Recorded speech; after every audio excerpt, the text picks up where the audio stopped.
Yo, what's up? Here's our family. Hey, how you doing today? Today, I want to share some good content with the His High Nation.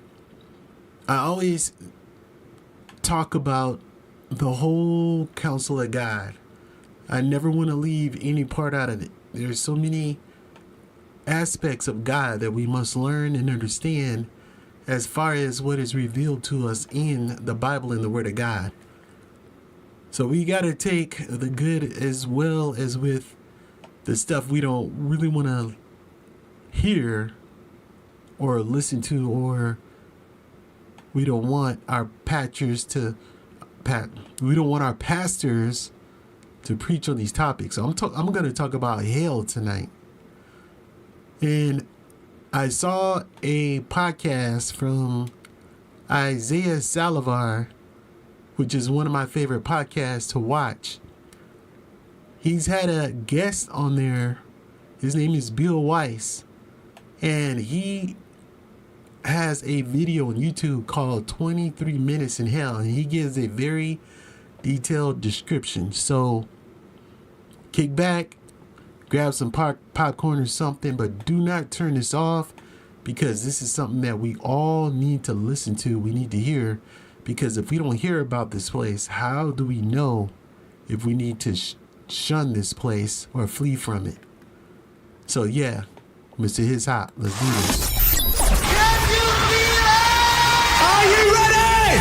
Make some noise! Are we on the air? Broadcasting live from the headquarters, Club His Hot.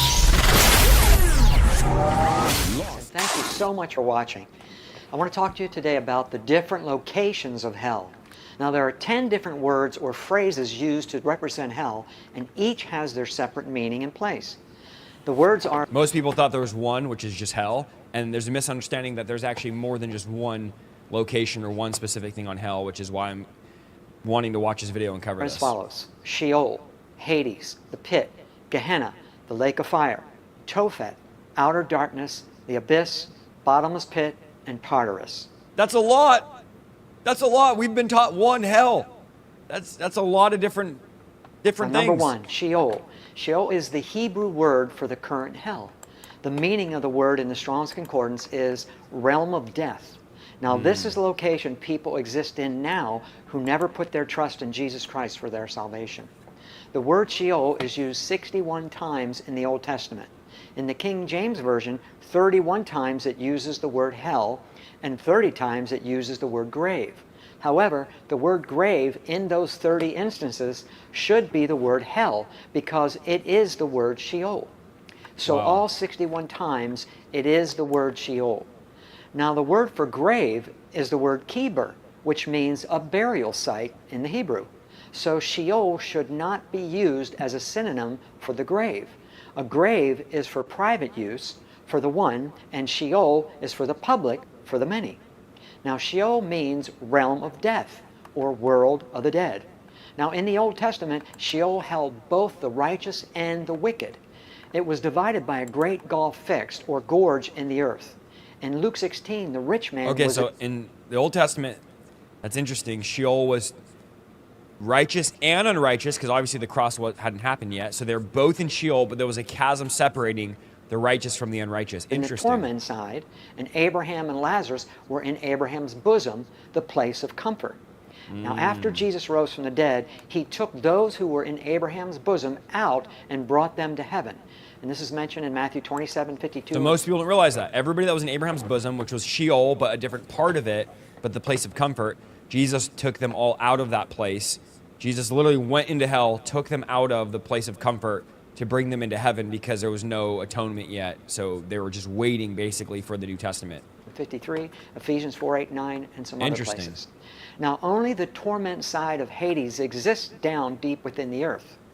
It's interesting that when Jesus arose from the dead, this astonishing occurrence happened. In Matthew 27:52 and 53, it says, "And the graves were opened, and many bodies of the saints who had died were raised, and coming out of the graves after his resurrection, they went into the holy city and appeared to many." So many who had previously died were raised up at the time Jesus was resurrected. They were given a body which could be seen by others in the city. How strange would that be to see some that had died? Now, some scholars say these were the first fruits, those who were in Abraham's bosom, to be presented to the Father. And Jesus probably took them to heaven when he ascended, as Ephesians 4:8 and 9 state. Now, all who ever believed in the one true God up until the resurrection were in Abraham's bosom.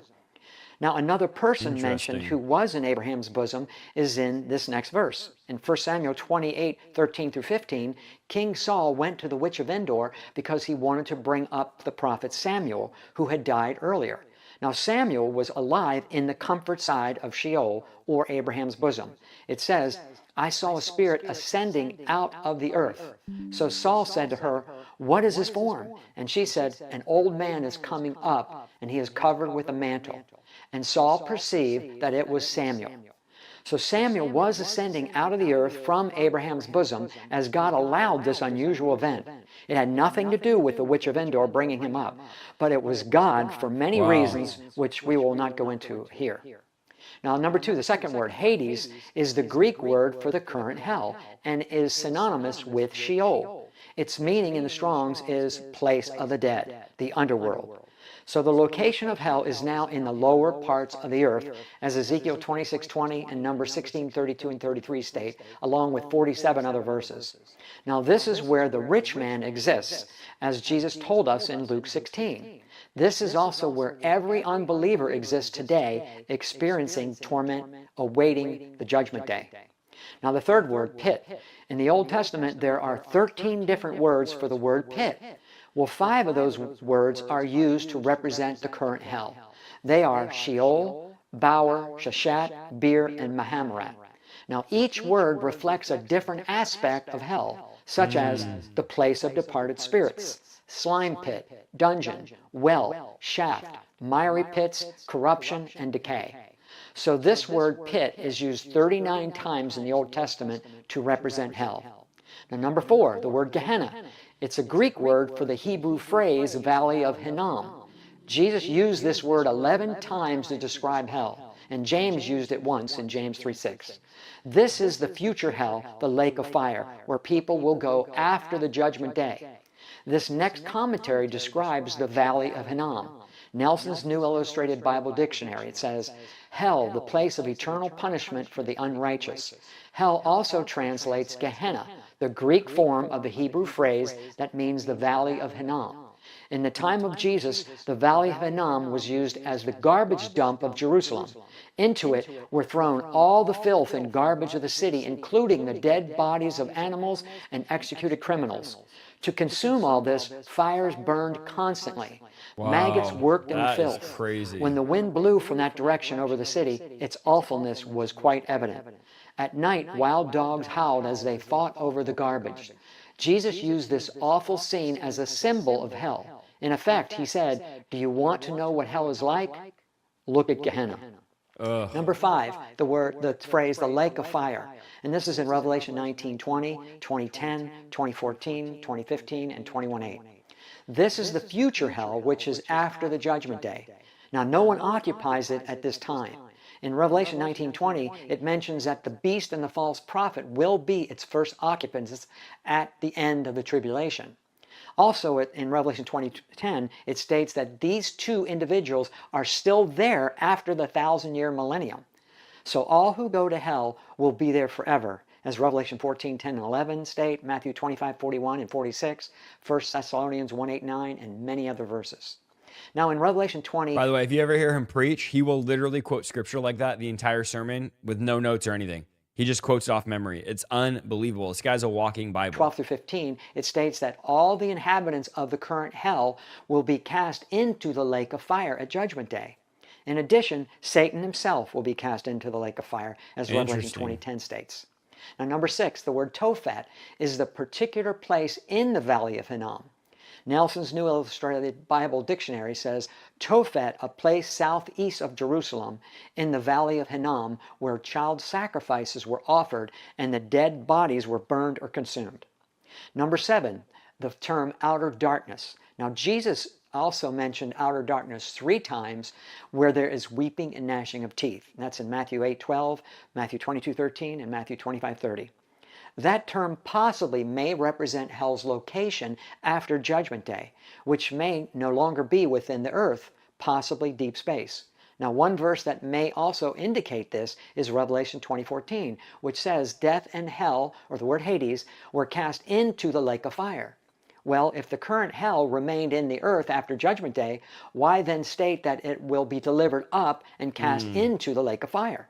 That indicates the lake of fire is a separate place and probably deep space, as the term outer darkness may indicate. Now, number 8, the word abyss. It's the Greek word abusos, and it means in the Strong's deep place, underworld, abode of the dead and demons, unfathomable depth. Now, this is the place for demons. One of the demons asked Jesus in Luke 8:31, and the demons besought him that he would not command them to go out into the deep. And the word deep there is the word abyss. The word used there is the Greek word abusos. This is the same word mentioned in the book of Revelation 7 times as bottomless pit. So the abyss and bottomless pit are synonymous. Number 9, the bottomless pit, that term. Its meaning is the abusos. Again, the phrase bottomless pit is used 7 times in Revelation, and 2 times only the word pit is used, but they all represent a pit for demons.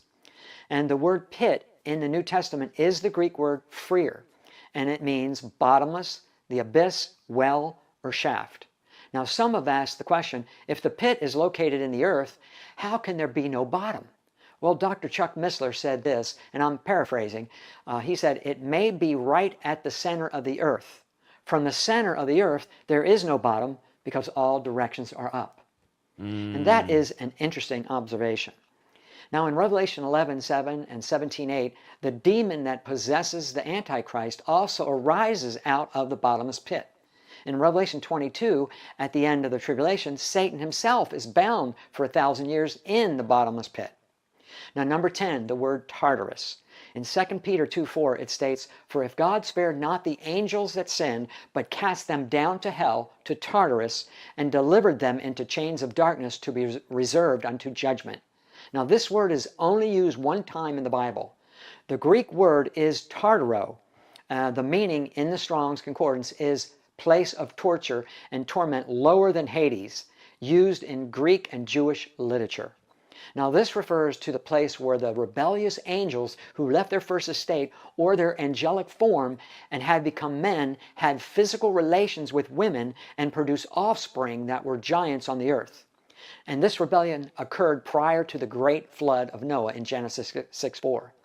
Now, this is also mentioned in Jude 6 and 7. So this is the special place just reserved for those rebellious fallen angels. So each distinct region and word for hell provides us with additional insight and describes different demonic creatures that may be held in each place. So to sum it up, Sheol, Hades, and the pit mentioned in the Old Testament all represent the place where people exist currently.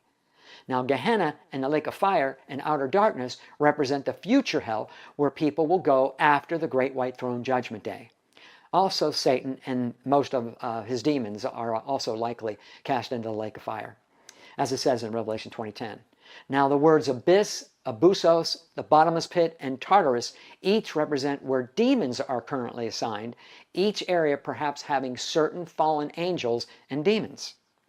Now, I hope this teaching brought clarity for you regarding... That's really, really good, guys. I'm going to put that link down below in the description. You should check out all of his videos. There's nobody that talks about hell the way he does or the insight that he has.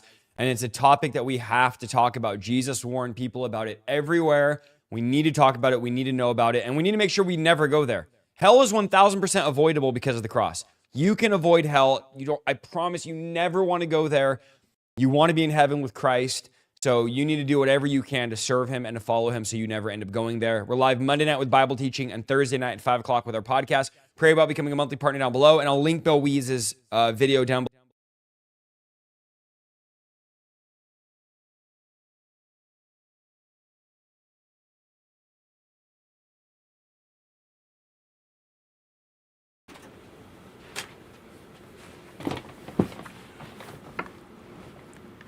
All right, family. Yo, I think that was good. That was some great insight. I think his name is Bill Weiss or something like that. So Isaiah Saldivar, check out his podcast. I follow him a lot. I like a lot of his content. He's a deliverance minister, deliverance teacher, and I actually went to go do a deliverance on my mother when I went to Michigan. That was one of my missions when I went down there. And so I really want to talk to this brother and tell him about the experience that I had. But yeah, go ahead and check the brother out. I'll be back with some more good content. Make sure you subscribe, all that good stuff. Download that His Hot Radio app, HISHOP, on all platforms. And visit us on our website, hishotnation.com.